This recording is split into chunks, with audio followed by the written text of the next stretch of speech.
working together hand in hand with government agencies that are developing all the surrounding infrastructure that you need for the World Cup.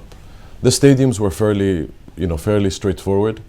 There was a little bit of a delay that when it came to COVID. There was a little bit of delay when it came to the blockade of Qatar in 2017. But we had contingency plans in place which actually worked very well, and we finished our stadiums in time, which was good.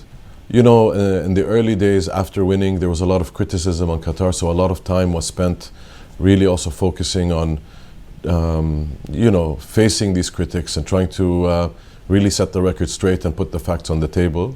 So different phases had different challenges. So I believe the first thing that we did was building the stadiums. We worked on very high-level, detailed building standards that are as efficient as possible, that work for the region, because there are standards that exist around the world. Like one of the most famous one is LEED, and that really works in Europe, North America, because it really focuses on that type of weather climate. So we had to adapt to create something that works for the region. So in terms of the construction of the stadiums was very efficient, up to 30% more efficient than traditional construction.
It's the largest stadium in the region with 80,000 seats. And when we originally won the competition, it was to be designed for the summer. The competition was going to be held in the summer. So that was a real challenge to actually have something that's going to work in the heat of Qatar. As we know today, it's still quite hot today at almost 40 degrees. So we had to work on a passive a cooling system with sort of computer fluid dynamic modeling to make sure that we get the temperatures down to the right level at the pitch for the players, and then also for all the fans. So that was a huge challenge.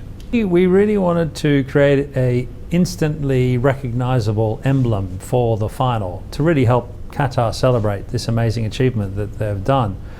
And so we created a simple formed vessel, one geometry that wraps around the whole stadium. And then we've lifted the main bowl off of the ground so that when people enter the stadium, they come in almost into the middle of the stadium. So the entrance point is under the sort of burnished bowl, this compressed space that you come into. There's a sense of theatre. You create this tight space, and then you come out and you're in this amazing 80,000 seat arena, which is flooded with light. So we really wanted to create that contrast of inside and out.